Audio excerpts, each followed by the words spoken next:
వాళ్ళ మీద ఏమీ దురాయేయలేదు. కానీ జగన్ టూర్కి వెళ్ళడానికి వీల్లేదని దురాయేశారు. అదేమి చిత్రం అర్థం కాలేదు. మరి అది కుల పెద్దలు కరెక్ట్గా చేశారా, బాధ్యతగా చేసినట్ట లేదా, అది ఒక ఆస్పెక్ట్. అయినా సరే జగన్ వెళ్తున్నాడు కాబట్టి ఆ జగన్ వెళ్ళే టైంది పొద్దు నుంచి రాత్రి దాకా కార్యక్రమాన్ని ఇతను మానిటర్ చేస్తాడు. ఎట్లాగా ఎప్పటికప్పుడు ఆ వీడియోలు పంపించడం, క్రౌడ్ది ఏది జనంలోకి వెళ్ళాలా ఈ చూడటమే చేస్తాడు.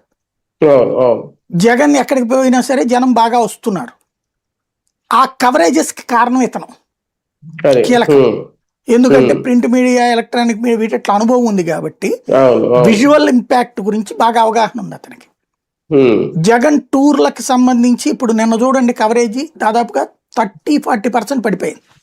జగన్ ఏ నిమిషానికి ఆ నిమిషం వీడియో ఎవరైనా కంట్రోల్ చేసి ఆపేస్తుంటారు కదా పోలీసులు, అలాంటి వీడియోల దగ్గర నుంచి అక్కడ పబ్లిక్ తో మాట్లాడించడం ఏంటి, ఇట్లాంటివన్నీ ఇతను ప్లాన్ చేస్తుంటాడు బాగా. అంటే జగన్ ప్రోగ్రామ్ సక్సెస్ అవుతుంది.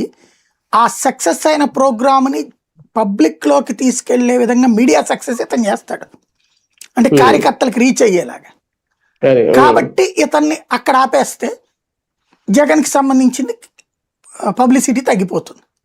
ఈ వీళ్ళ టీం అంతా కూడా ఆ టెన్షన్ లో ఉంటారు, శ్రీహరి అరెస్ట్ అయ్యారు ఏం చేయాలి, ఇక్కడ ఈ ప్రోగ్రామ్ అంతా మొత్తం డిస్టర్బ్ అయిపోద్ది, మైనస్ అయిపోద్ది. కానీ ఒకటి సార్, ఇప్పుడు ఇది ఓకే ఇక్కడ జర్నలిస్ట్ అరెస్ట్ పరంగా చూసినా, లేదంటే వైసీపీకి సోషల్ మీడియాకి సంబంధించిన వ్యక్తిని అరెస్ట్ చేశారనే పరంగా చూసినా